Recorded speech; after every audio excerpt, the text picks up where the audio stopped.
各位，喺我在青少年嘅時候呢，我嘅父母不斷咁樣勸勉我，佢話仔，呢個世界有兩類人，一係就係你係坐車嗰個，一係你就做揸車嗰個。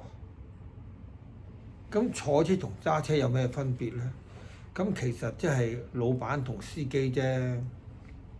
好啦，雖然我同大家講過，富若可求，雖則邊之時，吾亦為之。但係社會上嘅目光係點睇呢個司機呢？嗱，咁好啦，我就先講的士司機先。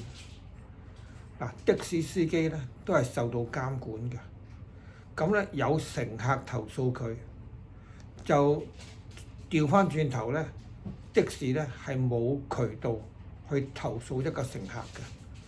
當然，除非呢個乘客犯咗嚴重嘅刑事錯誤啦，譬如打劫啊、發生呢個搶掠啊咁呢啲咧，就會係刑事案，咁自然係當然打999，求助於警方啦。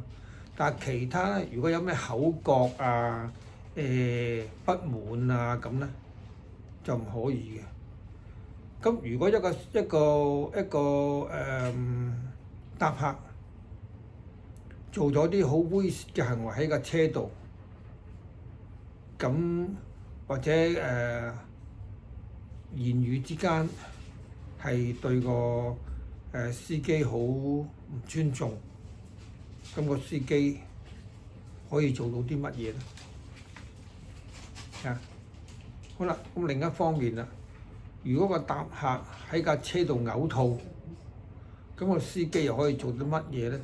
就算目前據我所知啊，一個搭客喺架的士裏邊嘔吐，咁當然的士可以追溯呢個賠償啦、清潔費啦，但係都有排拗嘅，呢個拗撬都好大。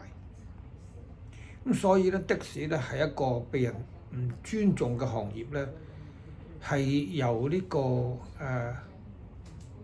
政府運輸處佢哋有冇即係幫助過呢啲的士司機，等佢哋攞翻個尊嚴，都好成問題。好啦，既然講到咁樣，咁 Uber 嘅司機係點啊？揸網約車嘅司機係點啊？嗱，我講俾你聽，更加差。人哋就執住你一句，你揸 Uber 犯法㗎，我同你返差館，我告你。咁其實揸 Uber 而家嘅吃虧之處咧，係多到係數唔晒，但係仍然咧有人係即係唔顧後果咁樣去揸。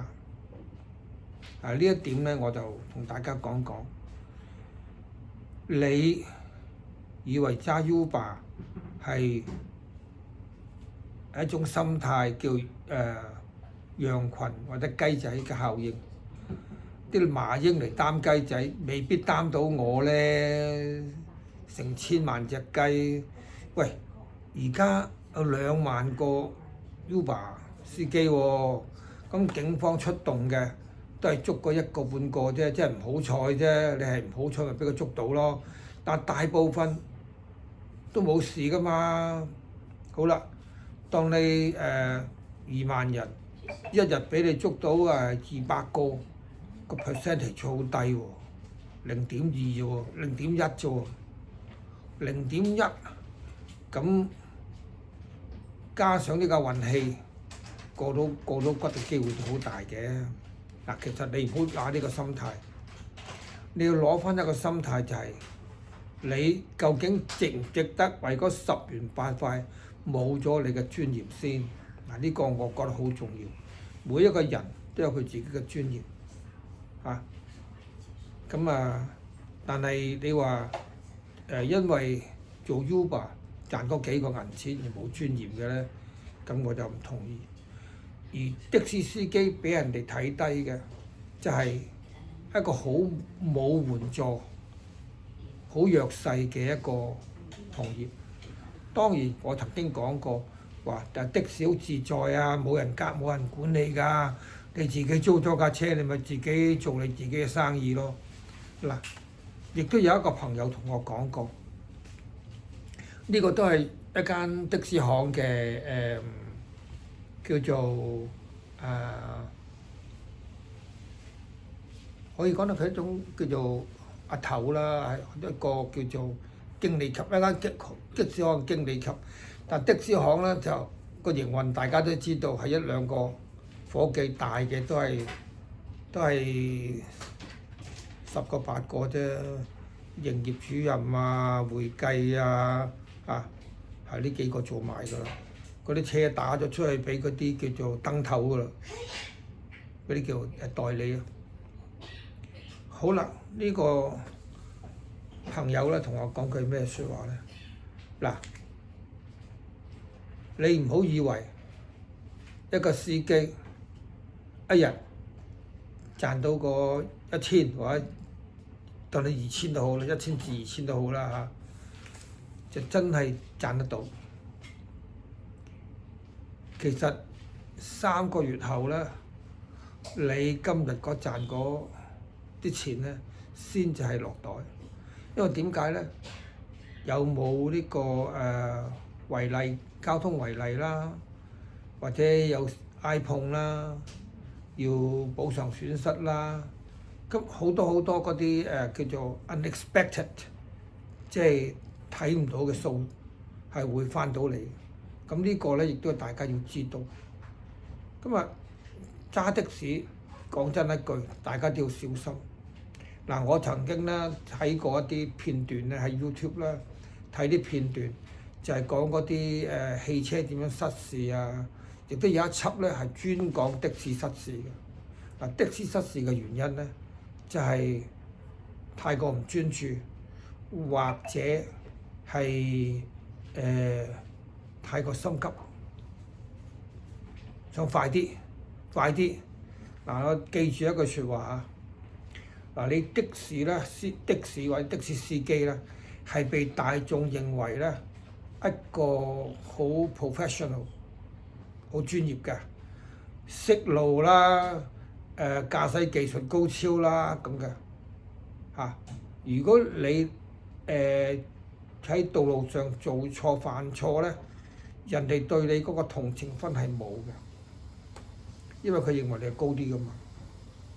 咁其他嘅更加添啦，其他嗰啲係嘛？尤其是我講真啦，而家道路上嘅炸彈喺邊度咧？就一批南亞裔嘅人士啊，揸電單車送外賣嗰種啊。有啲人你見過人哋揸單車喺快線度喺呢個高速公路行駛未啊？我見過啦。啲南亞裔人士啊，揸單車喺高速公路嗰度行駛，喺馬路上快線行駛，但係警方唔監管喎，佢做唔到咁多喎。其實呢啲南亞裔送外賣揸電單車嗰啲咧，就係最攝位而家最恐怖嘅一群嘅一族。咁咧就好啦，咁又要講翻呢個的士啦。的士司機咧唔受人尊重嘅原因啦，好多嘅，亦都冇呢個支持啦。咁教育程度啦所以你新入行嘅人唔多，就係你嘅自尊心係受到傷害即係我奉勸各位啦，做的士司機嘅最好少啲同個客人談話，最緊要少啲同個客人談話，專注啲。請勿與司機談話客人都係唔好同佢傾偈，講多錯多。第二，唔好以為你揸穩值車，人哋會讓你。喺呢個馬路上揸車穩值嘅人比比皆是啦。的士都係1萬零架啫嘛，Uber2萬架。Uber 2萬架，佢哋嗰啲網約車有2萬架。咁其他唔計啲GoGo Van 啊，嗰啲GoGo Van 啊，送貨啲貨車，你知唔知送貨啲貨車都係斷單計嘅？送貨嗰啲啊，就算你而家啲個TV Mall 啊、順豐啊嗰啲送貨嗰啲咧，都係單計嘅啫嘛。咁啊影響咗整個道路使用咯。你以為你揸架的士，我揾食啊，人哋會讓你咩？揸呢個小巴嗰啲就係，喂，我揾食啊，你讓我啊，佢可以為咗嗰2-3蚊，就一架車就咁鏟埋嚟㗎啦！你知唔知啊？係幾恐怖嘅一回事啊！嗱，我奉勸大家，真係揸緊車嘅睇下一個 chapter 喺 YouTube 播嘅，成日都播嘅，就係道路上嘅馬路奇觀啊，或者的士意外啊嗰啲咁嘅特輯，有好多教訓嘅，真嘅。好，我哋下一輯再講。